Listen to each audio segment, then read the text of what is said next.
वो रात सलीम ने अपनी जिंदगी का सबसे मुश्किल फैसला किया और किसी को नहीं पता था कि इस एक ना की वजह से अल्लाह उनके लिए क्या लिखने वाला था। सलीम एक गरीब आदमी था। एक छोटी सी दुकान, 4 बेटियां और सर पर छत, बस यही उसकी पूरी दुनिया थी। मगर इस गरीब घर में एक चीज बहुत अमीर थी, सलीम की गैरत और उसकी बेटियों का किरदार। गांव के लोग कहते थे, सलीम के पास दौलत नहीं मगर उसकी बेटियों की तरबियत देखो। ये सुनकर सलीम का सीना फख्र से भर जाता था। फिर एक दिन किस्मत ने पलटा खाया। सलीम की दुकान में आग लग गई। सब कुछ खत्म हो गया, राख के सिवा कुछ न बचा। घर में फाका शुरू हो गया। बेटियां चुप रहती थीं, कुछ नहीं मांगती थी। एक रात बड़ी बेटी ज़ैनब अपनी अम्मी के पास आई और धीरे से बोली, अम्मी, अब्बा को ज्यादा जरूरत है, मुझे मत देना खाना। छोटी बेटियां भी यही कहती थीं। सलीम ने यह सुना तो खामोशी से उठकर घर से बाहर चला गया। अंधेरी रात में अकेला खड़ा रहा और फूट फूट कर रोया। तभी गांव के सबसे अमीर आदमी का पैगाम आया, चौधरी वकार। वो सलीम की बड़ी बेटी ज़ैनब के लिए रिश्ता मांग रहा था, अपने बेटे के लिए। गांव वालों में खुशी की लहर दौड़ गई। सलीम के भाई ने कहा, सलीम, किस्मत खुल गई, चौधरी का घर, दौलत, इज्जत सब मिलेगा। पड़ोसी बोला, गरीब की ज्यादा सोच नहीं होती, हां कर दो। मगर सलीम जानता था, चौधरी का बेटा शराबी था। दीन का नाम नहीं था उस घर में। पैसे थे मगर इंसानियत नहीं। सलीम के अंदर तूफान उठ रहा था।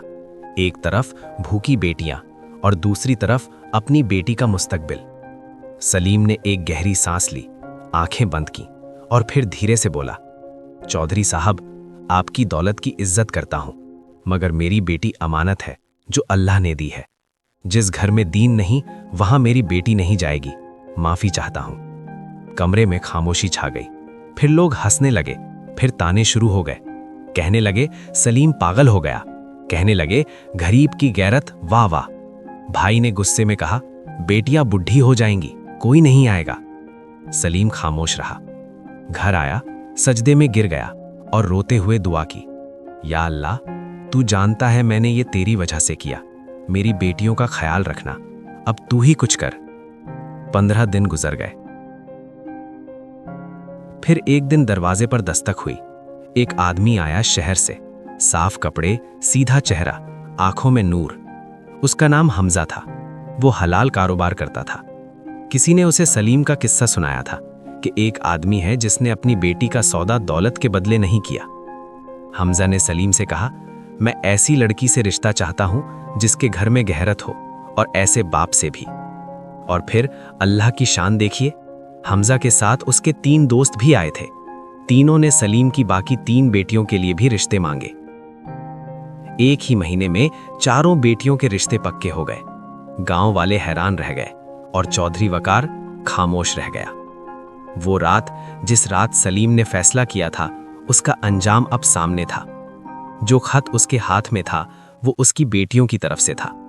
उसमें लिखा था, अब्बा, आपने उस रात ना कहकर हमें सिर्फ दुनिया नहीं दी, आखिरत दी। शुक्रिया अब्बा, अल्लाह आपको जन्नत दे। सलीम ने खत को सीने से लगा लिया। आंखों में आंसू थे, होठों पर मुस्कान थी और दिल में गहरा यकीन था। उसने धीरे से कहा, जो अल्लाह के लिए किया उसने कभी बर्बाद नहीं किया। जो अल्लाह के लिए कुछ छोड़ देता है, अल्लाह उसे उससे बेहतर अता करता है।